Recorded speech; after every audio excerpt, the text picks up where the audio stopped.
caso está causando también conmoción en muchas personas en nuestro país y es el que tiene que ver con las denuncias sobre abusos a diferentes jóvenes por parte de Luis Fernando Figari a través del sodalicio. Hay una cosa muy contradictoria y es que un dicho del derecho sostiene que a confesión de parte, relevo de prueba. El sodalicio ha accedido a indemnizar a las víctimas, con lo cual reconoce que hay víctimas y reconoce que ha habido abusos. Sin embargo, la fiscal ha decidido archivar el caso porque para ella no hay nada consistente. Las víctimas, dice, si existen, no han acreditado nada y en cambio el denunciado, sí. ¿Quién es esta fiscal y por qué sostiene esto? Veamos el reportaje. Ella es María del Pilar Peralta Ramírez, la fiscal que acaba de decidir que todos los testimonios de víctimas y testigos del polémico caso Sodalicium no son más que palabras. El inicio de una guerra de opiniones que no ha cesado. La parte denunciada ha acreditado ciertas cosas, la parte denunciante solamente han sido palabras. Decenas de personas han hecho públicos abusos sexuales, físicos y psicológicos que aseguran haber padecido al interior del sodalicio de Vida Cristiana, una sociedad de vida apostólica reconocida por el Vaticano. El libro Mitad monjes, mitad soldados del periodista Pedro Salinas recogió estos testimonios. A partir de ello, algunos de los denunciantes ratificaron sus experiencias ante nuestras cámaras y luego ante la Fiscalía como parte de una denuncia formal. Es más, la propia institución que actualmente tomó distancia de su fundador Luis Fernando Figari asegura, tras investigaciones internas, haber hallado más de 60 casos de abuso que ya estarían indemnizando. Sin embargo, esta semana la 26ª Fiscalía Provincial Penal de Lima, a cargo de Peralta, archivó las denuncias por los presuntos delitos de violación sexual, secuestro, lesiones graves y asociación ilícita para delinquir que pesaban contra Figari y otros exlíderes de la organización. Usted como fiscal podía denunciar, a usted no se le pedía que juzgue. Entonces, ¿no habían elementos suficientes para iniciar una denuncia que luego resolvería un juez? No había nada. ¿Cómo yo voy a ir a formular cargos ante un juez? Será para que me sancionen. Me sancionan, me denuncien por prevaricato los denunciantes y me mande copias a control interno el juez por hacerle perder el tiempo. Esta noche en Cuarto Poder conocerá ampliamente cómo se ha manejado la defensa de Figari y además las razones de la hoy controvertida fiscal María del Pilar Peralta. El argumento fiscal para archivar la denuncia por abusos sexuales por parte de Luis Fernando Figari es que no se habría presentado a denunciar ningún afectado. Sin embargo, un hombre que pidió guardar su identidad en reserva declaró ante la Fiscalía haber sido violado por Figari cuando era apenas un adolescente.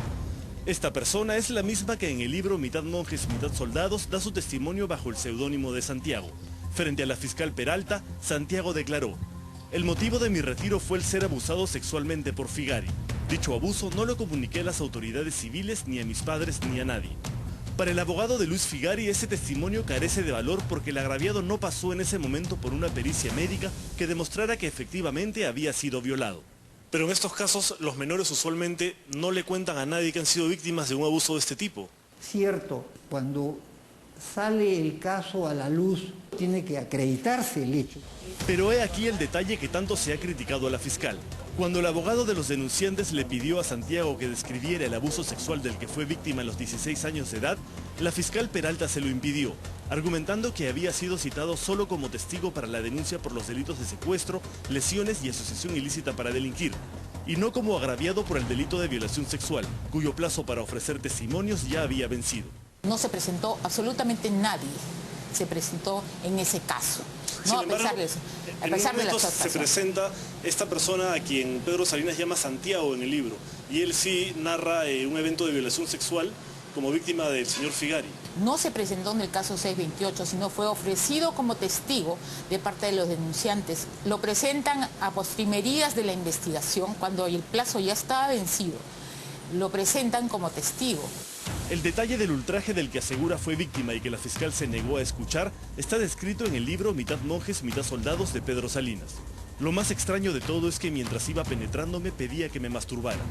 Y algo más extraño todavía, después de todo esto me pidió que lo acompañara a misa.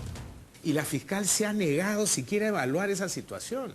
Lo grave de esta resolución no es que declare que prescribieron los delitos sexuales, sino que pretenda que no existieron, que no los mencione, que trate de exonerar a Figari de un hecho fáctico.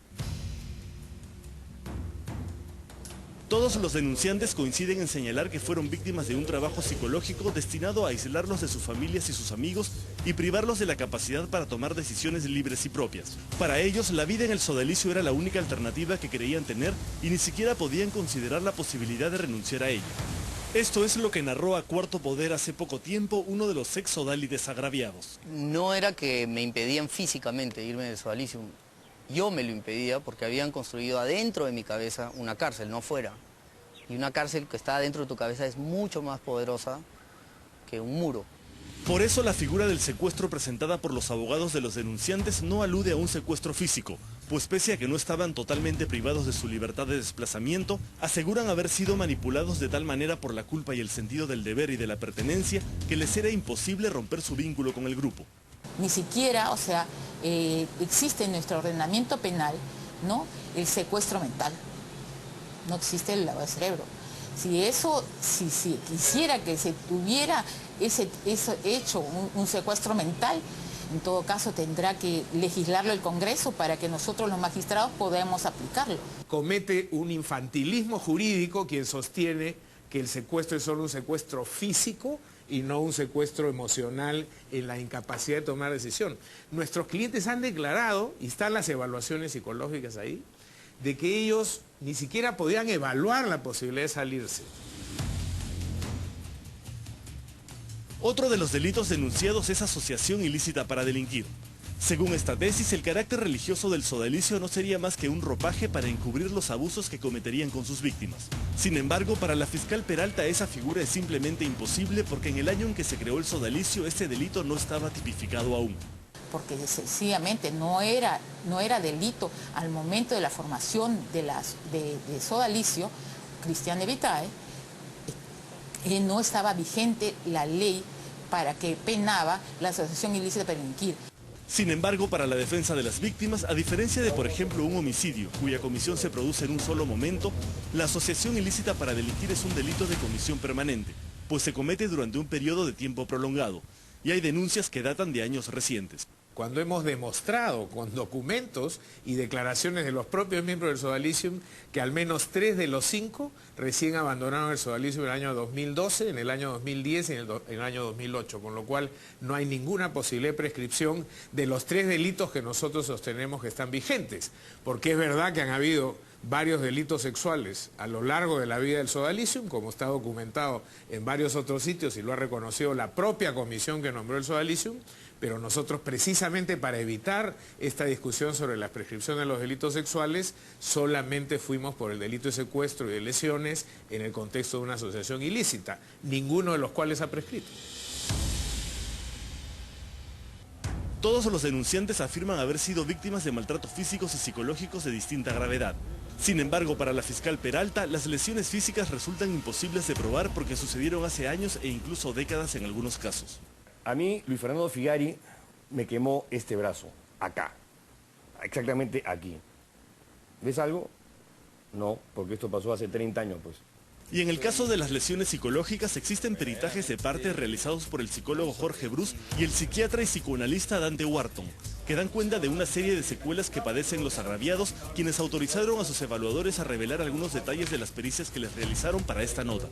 Tienen un padecimiento y un sufrimiento digno de alguien que ha salido de un encierro y se ha encontrado con que el mundo es distinto, con el que el mundo ha cambiado, con el que el mundo se mueve con otros criterios y ellos no saben qué hacer frente a una realidad que es completamente opuesta o distinta a la que ellos han vivido. Si tú te pasas todos estos años creyendo que estas personas que están ahí secuestrándote supuestamente por tu bien, después resulta que han estado usando de ti para sacarte el jugo de todas las maneras imaginables.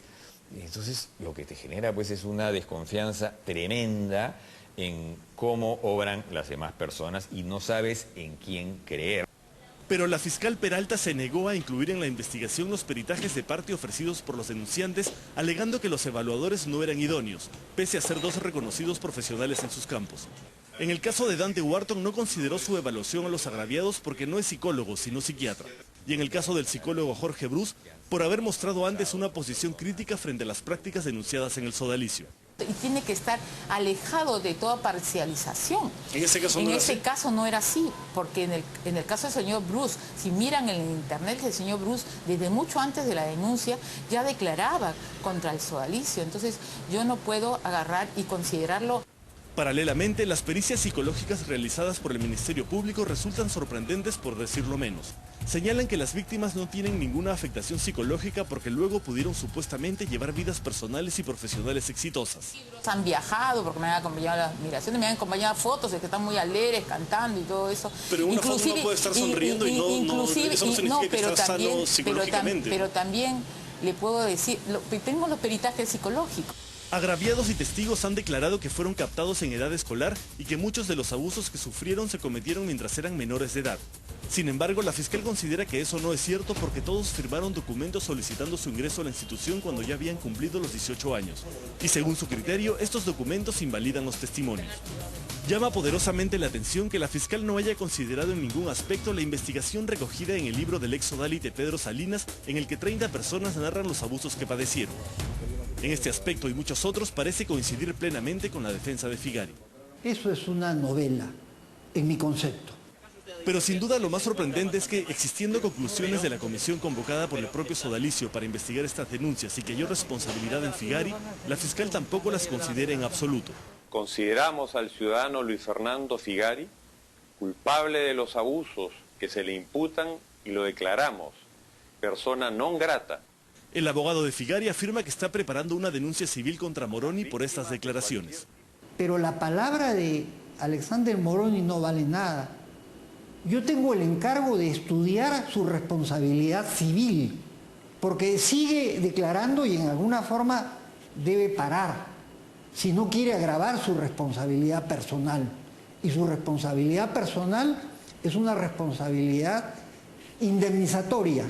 No obstante, ayer el actual superior general del sodalicio anunció que luego de haber identificado a nada menos que 66 víctimas de abusos y de haber llegado a un acuerdo con 47 de ellas, la institución ya está reparándolas económicamente y con asistencia psicológica. El monto aprobado para estos fines hasta el momento asciende a más de $2.842.000. La principal responsabilidad de buscar la verdad y reparar el daño es nuestra. Otro detalle que no ha pasado desapercibido es la profunda religiosidad católica de la fiscal María del Pilar Peralta, algo que parece haber pesado en su decisión. Pongo en mi boca y en mi mente todo lo que es correcto, en mi boca y en mi mente solamente salgan las cosas verdaderas y correctas. Así sea, así es. La fiscal tiene una hermana que pertenece a los misioneros combonianos del Corazón de Jesús, una congregación fundada por un exodálite. Rosa Peralta se desempeña actualmente como misionera en Kenia y cuando la fiscal viajó a Roma para interrogar a Figari, testigos afirman haber visto a su hermana en el consulado peruano, que fue el recinto donde se realizó el interrogatorio al acusado. Un detalle que ha puesto en tela de juicio la imparcialidad de la magistrada, quien precisamente acusó de lo mismo a uno de los psicólogos para invalidar su peritaje. Siguiendo esa misma lógica y considerando su profunda religiosidad católica, usted no debió haberse inhibido de este proceso porque esto podría haberla parcializado en favor del sodalicio y del señor Figari. Más de medio Perú es católico. Yo, por mi fe y porque juré ante Dios defender la ley, ¿no? Yo le diría a los que critican por ser católica, ¿no? O religiosa o tener mucha fe, le diría, yo mi fe la sigo. O sea, yo mi fe, yo digo la verdad. Si se está refiriendo a mi fe, yo le digo, por mi fe, yo soy justa. Un grupo de congresistas ha presentado un pedido para conformar una comisión investigadora que analizará el caso y los motivos de su archivamiento en la Fiscalía. La defensa de los denunciantes ha anunciado que apelará la decisión de la fiscal Peralta para que un fiscal superior evalúe el caso y formalice la denuncia para que pueda llegar al Poder Judicial y sea finalmente la justicia de los hombres y no la divina la que juzgue los delitos que se le imputan a Luis Fernando Figari. ¿En qué sentido, señor Figari? ¿No?